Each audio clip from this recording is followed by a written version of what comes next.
Hey everybody, Vilisink back again with more Infinite Magicraid, and this one it finds us inside the temple, not the temple of love, the temple of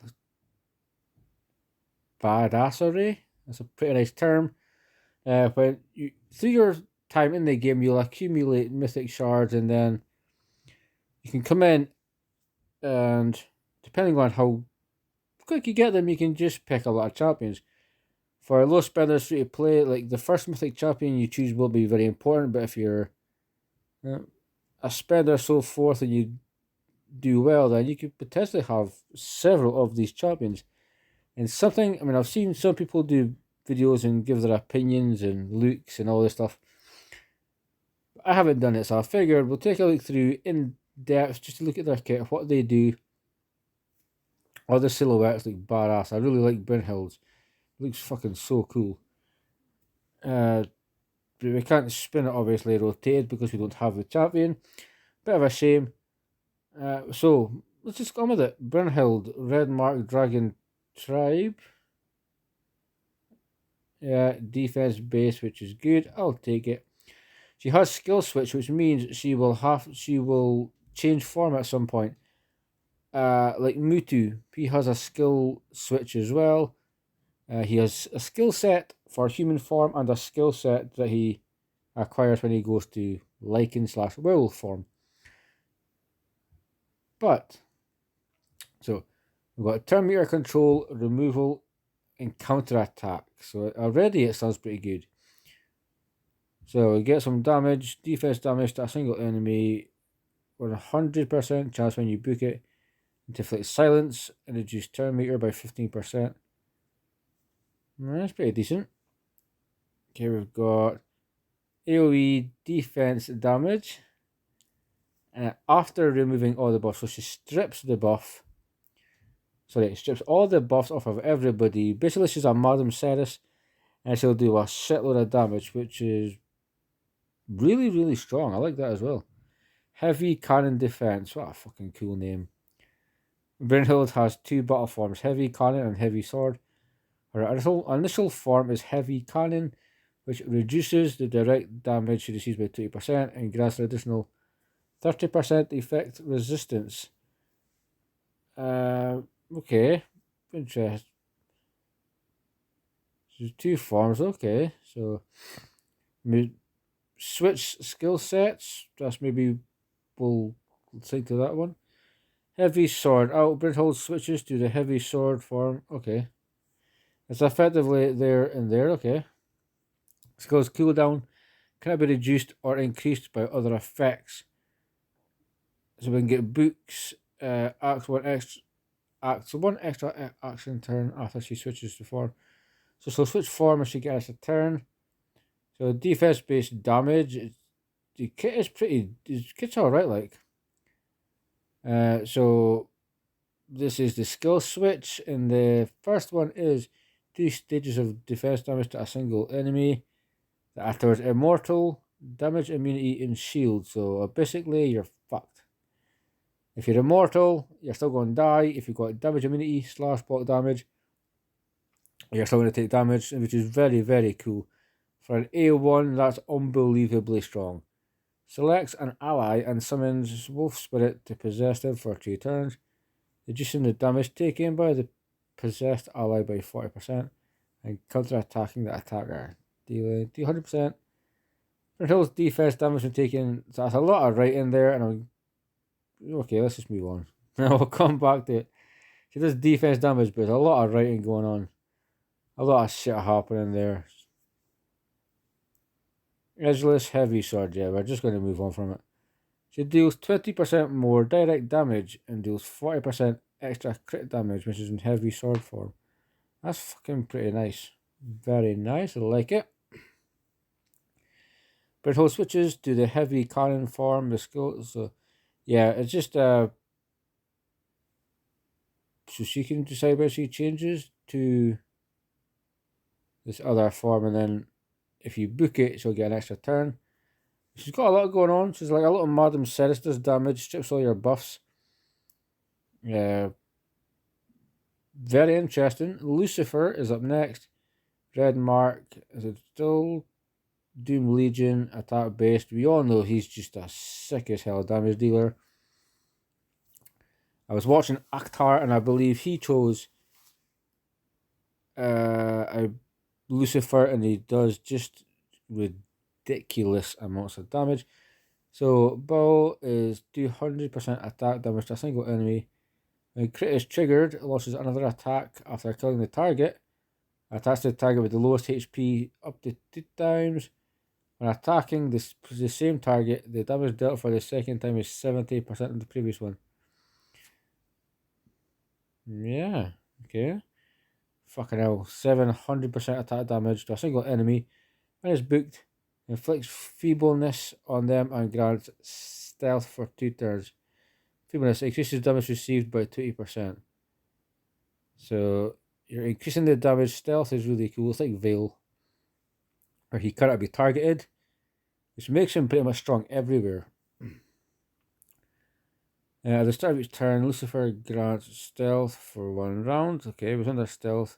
Increases his crit rate by 30% crit damage. Fucking hell. The duration extends 1 more turn if Lucifer is under stealth status when he kills a target. Decent. So he gets himself stealth for 1 turn. He's under stealth and he meets certain conditions. He just gets more damage. You can even add on. So it would be 30% crit damage and 30% crit rate and 70% crit damage. Which is good. But he is an unbelievable, crazy fucking machine. And this guy here goes to 1020 attack damage to a single enemy. Deals well over 1 million damage. Seen it. Deals 20% more damage if the target has a buff or debuff. Which they will, because he ain't going to go first. You're going to set people up with your debuff, decrease their defense, decrease their speed, feebleness, silence so they don't take a turn, whatever you're thinking of. But Lucifer is fucking badass, dude. Really, really cool. All-caster, control, debuff, AoE damage. So deals 3 stages of attack damage to a single enemy. If his HP is below 50%, he gets 40% leech. If not, he increases his turn meter. Okay. Deals 200% attack damage to all enemies. So AoE attack with a chance to inflict Horrify.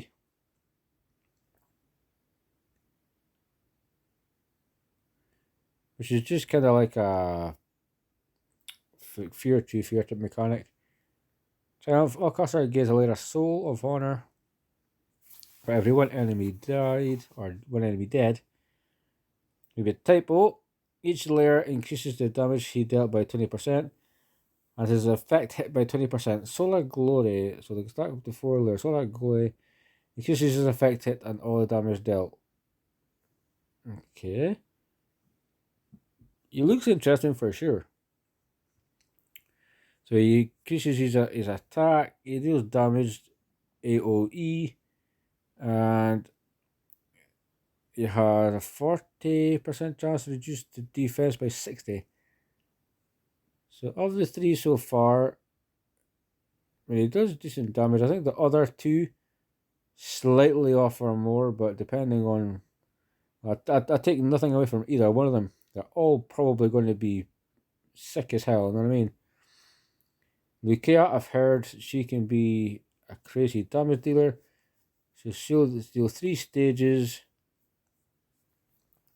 of 125 attack damage when it's booked to a single enemy, with a 50% chance to inflict a layer of bleed. Oh, fucking hell. She lands a crit, it goes to 70 instead of 50. So major damage and a bleed in the A1. Single target damage in the A2. 3 stages. First stage, 2 layers of bleed. Second stage, more damage. And the third stage is guaranteed to land a crit and deals more damage up to 100% of the target's lost HP. Very interesting. Very, very interesting. I like that as well. Soul Gathering. Lucia. Fuck. Why is all the writing? Fucking hell. Lucia gains 2 pieces of soul fragment. So let's just get a quick description. Each piece increases Lucia's leech, speed, and bleed. Okay, that's fucking really good.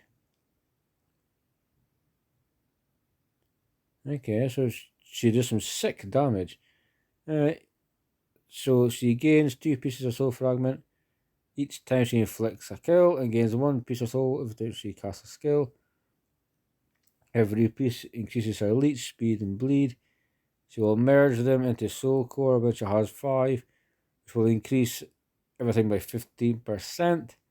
She will not gain any soul fragment since then. Instead, she acts for 1 turn immediately and resets the cooldown of all her active skills. Oh, okay. I mean, she'd be a really fun champion to do a lot of damage with.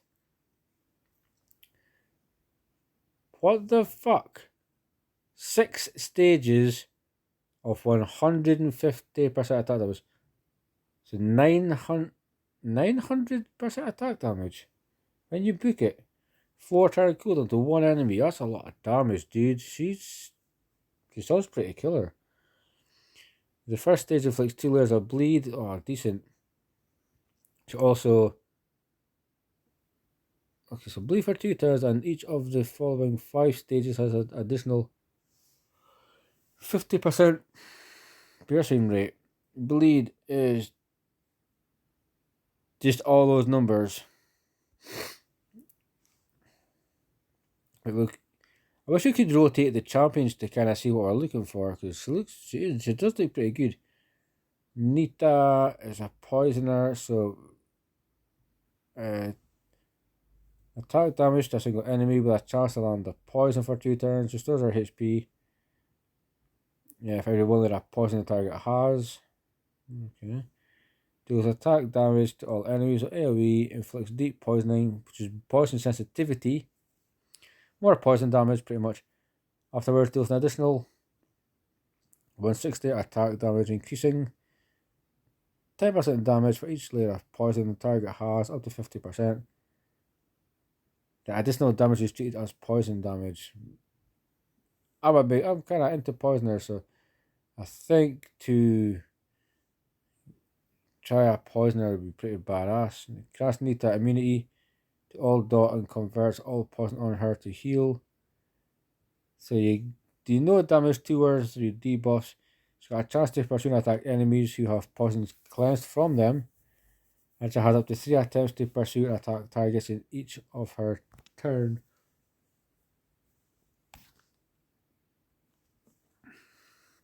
Buddy.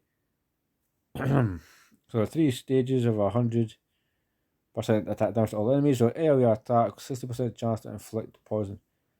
So she's basically a poisoner with a bit of damage. I'm sure poison is ridiculously broken, but from what I've seen so far, I think the coolest ones have to be Brynhild and Lucifer. We have Ben Austin, nephew of Stone Cold Steve Austin. Thought I would just let you know. What a weird ass name, Ben Austin, but I've seen him and he's like really, really good. So this is attack damage to a single enemy, chance to reduce their defense, and the ally with the highest attack pursues and attacks the same target. So ally attack. Those 2 stages of 100% attack damage to all enemies, with a 35% chance to increase the cooldowns into targets with active skills by 1 turn, not exceeding the additional cooldowns.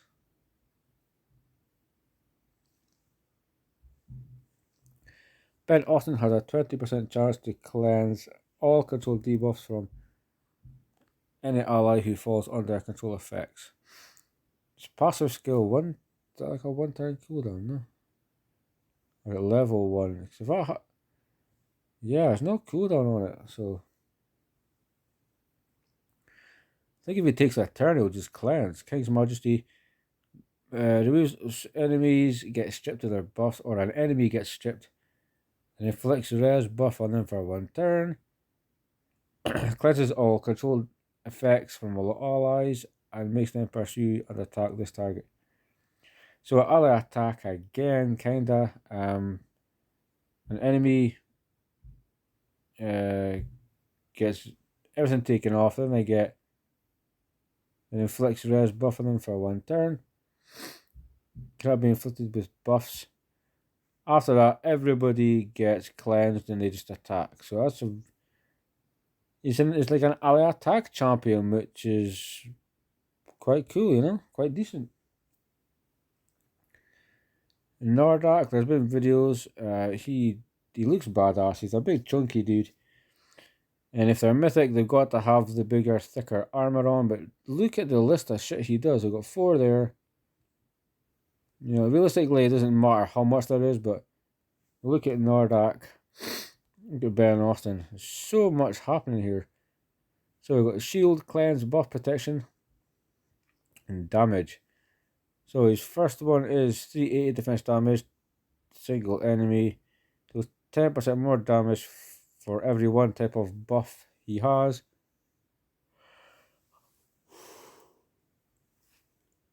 So up to 420 defense damage. If you can get an exclusive, it increases that higher. Holy Shield is a cleanse of all attribute debuffs from all allies. Very, very nice. And grants them a shield respectively. So the more HP that he has, the bigger the shield's going to be.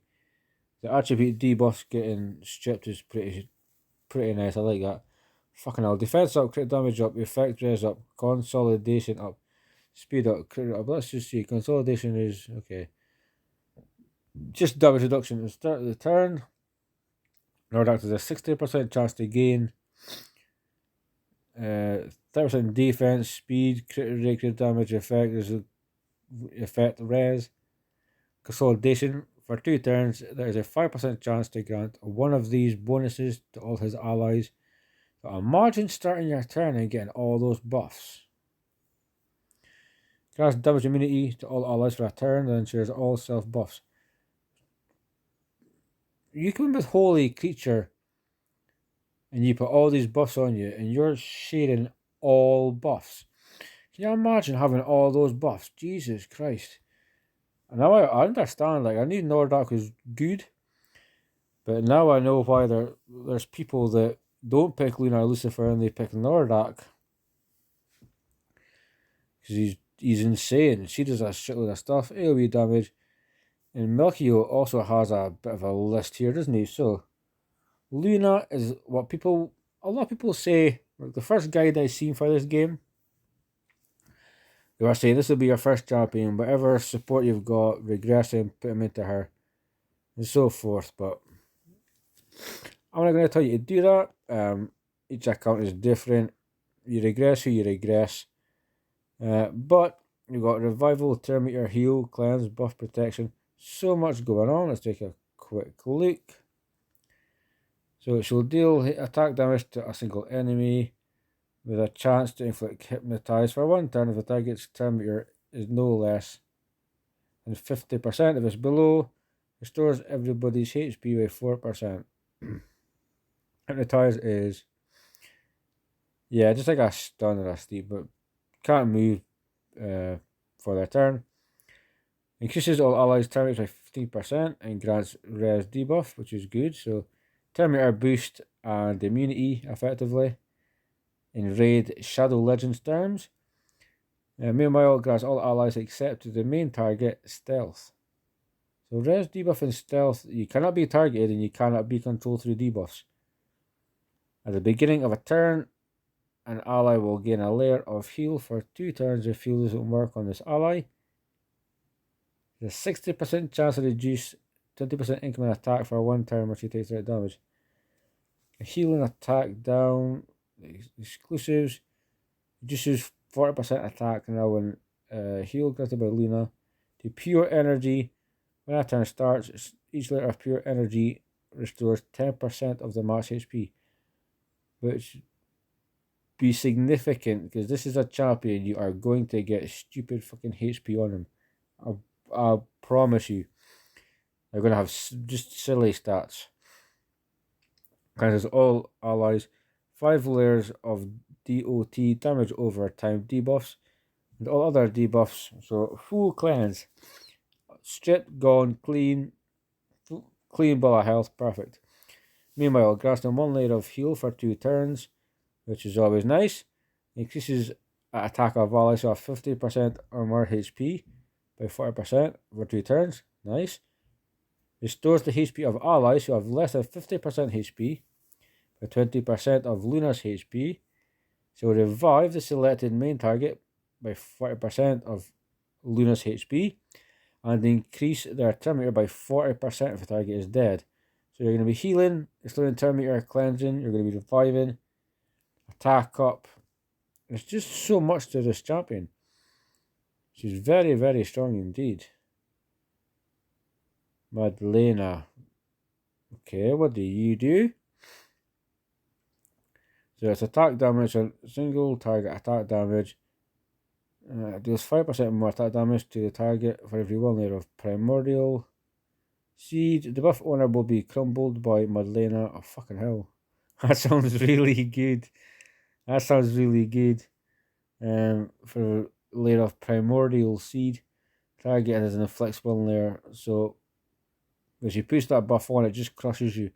That just sounds so good. We've got deals 2 stages of attack damage. So it's an AoE attack. 35% chance to reduce to their defense by 60% for 2 turns. So big defense down. So inflicts a layer of primordial seed on any enemy targets whenever they restore HP. A total of 23% of their max HP. She consumes 10 layers of primordial seed and crumbles targets. And they have 15 layers. Slashing them if their HP is below 50%. If she fails to slash them, deals a chunk of damage. So I'd love to see this. Seeing Madlena just crush people would be just so cool. The more layers you get, the more damage you're going to do. And look at this. Like each time you put in a book, 100% attack damage. Then 100, then 100, then 100. It's stupid, man. Like that sounds actually ridiculously broken. She can crush people. Deals 3 stages of attack damage to each to all enemies and inflicts a layer of primordial seed. Yep. So AoE primordial seed increases the target's damage taken from the skill by 4%.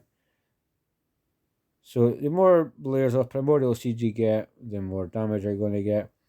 Actually, like, I think she would be fucking really cool. Like, super cool. I'd love to see her just crush somebody. It sounds... Oh, he's got a skill switch as well. So, 2 forms. Turn meter control, cleanse, removal, debuff, AoE damage. Take a look. A1 is single target damage, attack damage. Meanwhile, reduces their turn meter by 10 or 15% while landing a crit. Attack damage to a single enemy and 2 other random enemies. Crit is guaranteed for targets with debuffs. So that could be very nice as well. So 320, 380 attack damage to multiple people with guaranteed crit. Because you're going to have him go after like a debuffer anyway, so. Deals 180% attack damage to all enemies. AoE, 40% chance goes to 80 to reduce their tenacity by 30%. Tenacity is just taking less crit damage. Oh, Jesus Christ. Basic elemental. This is so cool. Enhances Melchior's skills under certain conditions. Okay, so let's see if we can get our head around it. He's immune to silence, horrify, provoke. Cool. He gets 1 layer of basic elemental charge whenever he casts a basic skill. This skill, Melchior Castle, will be upgraded to the corresponding intermediate skill. There's 2 layers. Then lose basic to get intermediate after casting it. The next skill, Melchior Castle, will be upgraded to the corresponding advanced skill where he has intermediate elemental charge and 2 layers of basic. Honestly, it just sounds too confusing. It's like it's late at night and I just don't think my brain will understand it. Um, but it sounds cool. It's just too many words for this precise point in time. So some more damage to a single enemy. Chance, the fourth stage of attack. Chance to place a stun. Super strong. I love a stun. Also increased piercing rate. Intermediate flame deals damage to all enemies. Crit is guaranteed. If you've got debuffs, which they will have, this attack has an additional 30% crit damage. Nice. So it strips shields from enemies and deals damage to them with a chance to reduce their tenacity by 60%. The counter of Milky's skills will not be reduced or increased by other effects. Milky will lose intermediate charge and 2 layers of basic after casting the advanced skill. So yeah, I'm assuming the skills will go from basic, intermediate, advanced. But yeah, there's a lot of words there. But I mean, if you, from looking at all these champions, there's a lot. So she looks great. I love how it just vocalizes that you can crush people. She's a solid support. There is videos on her. Nordak is also, he does some sick damage, but he's also a very good support protect champion. I've also seen Ben Austin, who's also really, really good. Nita, Poisoner. Lucia, I've heard she's very strong, but Lucifer and Brynhild. Oh, look, she looks really, really cool. It would be really cool if somebody has her. Release a video. Let us see just how she gets on, what she does. It's going to do it for this one. I'm not going to say like which one I'll take first, which one I would choose. It was clearly just to look at their skills with a little bit of depth, because I hadn't done it yet, and I figured it was time that I got to it. So guys, getting a bit late for me. I'm going to have to go to work in the morning. I value your time. Thank you so much for watching. Take care, guys. See you soon.